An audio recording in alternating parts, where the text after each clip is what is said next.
The construction industry is known to be one of the lowest profit margin industries across all industries, with profit margins that typically range anywhere between 3 to 8%. Now, when you compare that against, for example, the financial services sector, who make on average between 26 and 28% profit, you're probably thinking to yourself, how do construction companies actually make money? Well, in today's video, I'm going to be breaking down how construction companies make serious money within the industry despite having such low profit margin figures. My name is Aaron, I'm a chartered quantity surveyor and owner of Hayden Construction Services, a management consultant to the real estate development and construction industry. So without further ado, let's get into the video. Now, one way in which contractors make big money is by securing large construction projects. Now, one of the first projects that I was ever involved in was a $1.8 billion project based in the north of England, which was an infrastructure project spanning across a period of 5 years. Now, I was involved in the cost management side of things for that project, and it was well known that the project was on course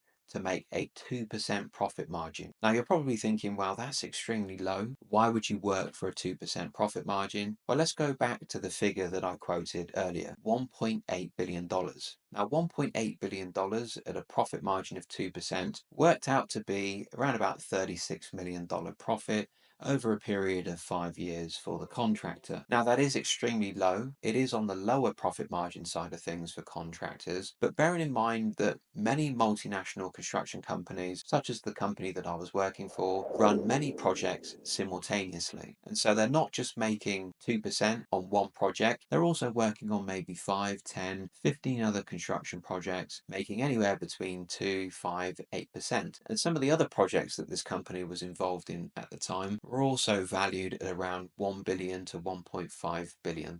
So you can quickly see that the sheer size of the project, despite the fact that there was a low profit margin figure that the contractor was working towards, it still meant that the construction company was bringing in a lot of money and making a lot of profit, despite the fact that they were working to a 2% profit margin. And so with contractors, it really all boils down to the overall ticket size of a construction project that the contractor is able to secure, and also how many projects they can run simultaneously. And this is where the construction industry has an advantage over many other industries. Let's just say you're an entrepreneur and you decide to set up a contracting business. It only takes one or two projects for an entrepreneur to start making a lot of money within the construction industry. Whereas if you contrast that with the consumer electronics industry, although the consumer electronics industry has a higher profit margin, they have to sell so many more units in order to reach the same overall turnover of a construction company. Going back to the example I talked about earlier, the contractor that I was working for had one project that was worth $1.8 billion.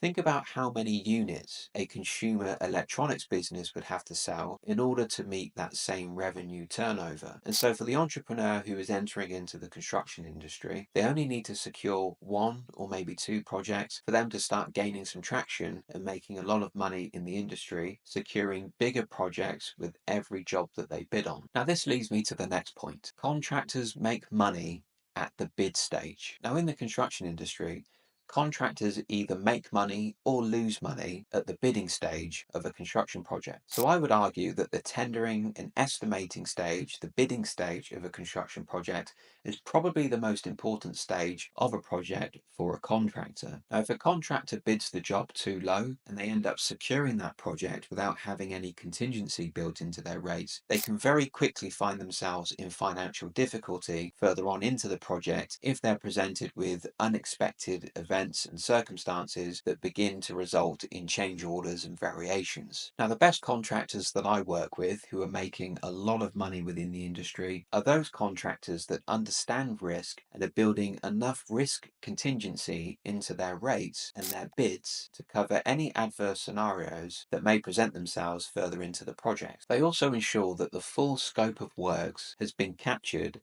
as part of their bid. And this prevents the risk of change orders or variations or any missed scope items that the contractor will be obliged to carry out further into the project, which could lead to financial losses for the contractor. Also, at the bid stage, a good contractor who knows how to make money on construction projects will be looking at the overall contract conditions. So as part of the bid, they'll be looking through the scope of works, they'll be looking at the specifications, but they'll also be looking at the contract, and they'll be looking for any clauses that could have a negative impact on their business. And this could be unfavorable payment terms, for example. It could also mean unfair retention or retainage clauses, which means that the client hangs on to money much longer than what they should do. And it could also be contract clauses which oblige the contractor to provide work or provide items within the scope free of charge, such as any form of bonds or site insurances. Another thing that highly profitable contractors do, which ensures that they make money within the industry, is that they implement strong cost management procedures. Now, once a contractor secures a new project, the next phase is to ensure that that project is delivered within budget. Now, always remember that for a contractor, the profit made is the difference between how much the contractor secures the project for and how much the contractor can actually build the project for. And I'll give you a perfect example of this. So when I was the lead project manager working on an $8 million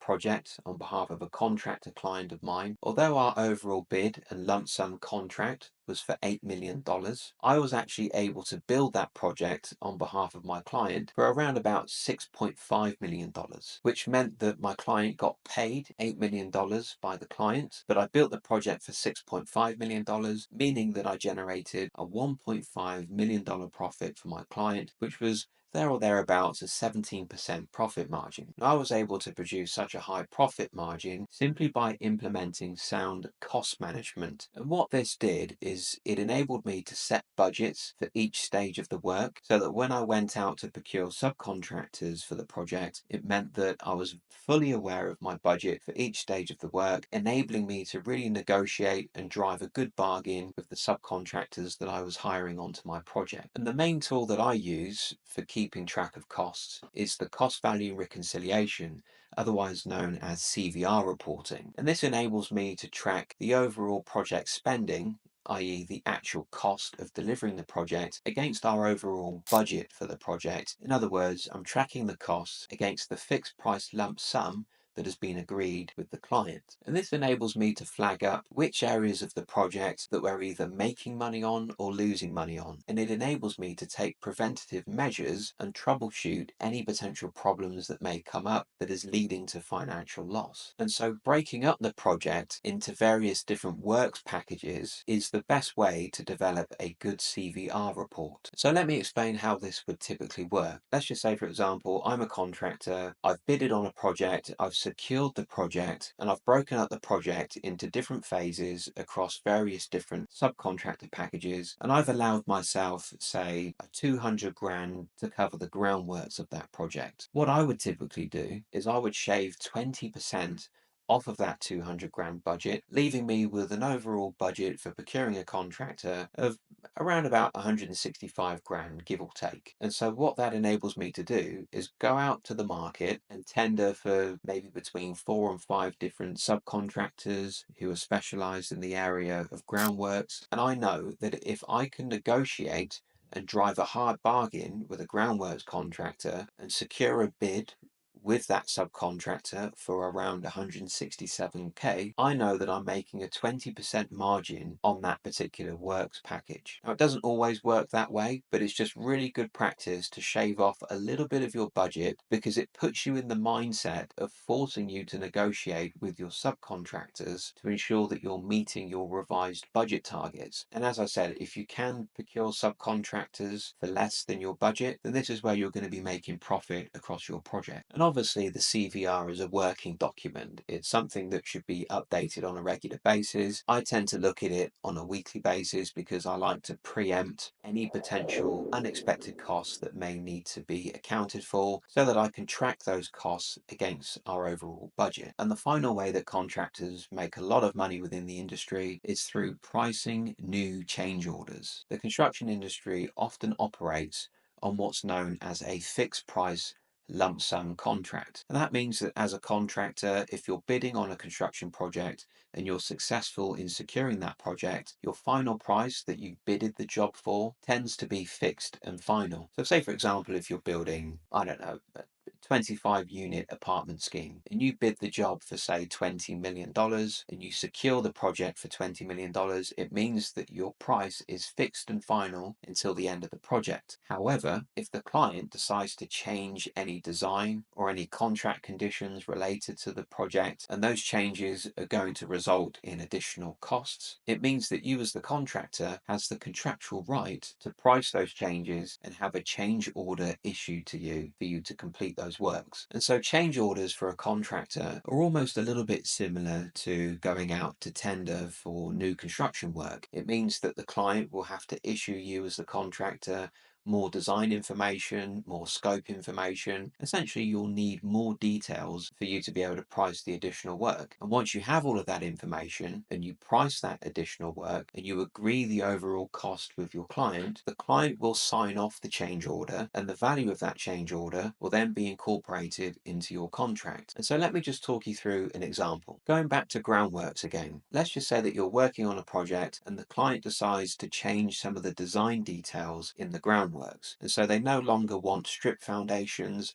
They decide that they want to install piled foundations, which is going to cost a lot more money. Let's just say they give you the opportunity to price this additional work. They agree that it's a change order. They have no disputes over that. And so you price that additional change order work for the foundations at a value of, say, 300 grand. The client's happy with that price, they're happy to proceed, and so they sign off the change order at a value of 300 grand. So you now have a budget of 300 grand to complete this additional work. But as a contractor, you're able to complete that work at an actual cost of 250 grand. Now, the client is still going to pay you 300 grand for the agreed change order, but because you've completed the work for 250 grand, it means that you're making a 50 grand profit off of a single change. Now, imagine that on large construction projects, changes can run anywhere into the hundreds. And so change orders almost provide an additional source of income for contractors who are already working on a construction project. A perfect example that I can provide for this was when I was working as a lead commercial manager on a luxury build project, building a mansion for an extremely wealthy individual with a build value of around about $15 million. Now, the client made an insane amount of changes to the project. They wanted to change the kitchen design. They wanted to change the specifications, such as the windows. They wanted to change the specifications of the sanitary ware. They decided that they wanted an additional balcony. And they also, throughout the course of the project, had planning permission to extend the building to a much larger footprint than what was originally agreed at the contract sum. And so what originally started out as a $15 million project actually grew to become a $40 million project. And that additional work was all priced at a profit, which meant that for my contractor client that I was working for, I was able to bring that project in at a whopping 40% profit margin for my contractor client, simply through the effective management of changes and variations on the construction project. And so my final thoughts as we conclude this video is that contractors make a lot of money simply by securing large construction projects, but also through having an extremely robust bidding process that enables them to capture a lot of profit at the bidding and tendering stage. Contractors also make money through effective change management and by ensuring that they have extremely robust cost management procedures in place that enables them to track their profit and their overall costs throughout the duration of the project. And so that's it for today's video. I really hope you got something useful from this. Be sure to give this video a like, subscribe to my channel to watch more educational videos on the subject of property development and construction. Once again, my name is Aaron. I'm a chartered quantity surveyor and owner of Hayden Construction Services, a management consultant to the real estate development and construction industry. And I'll see you in the next one.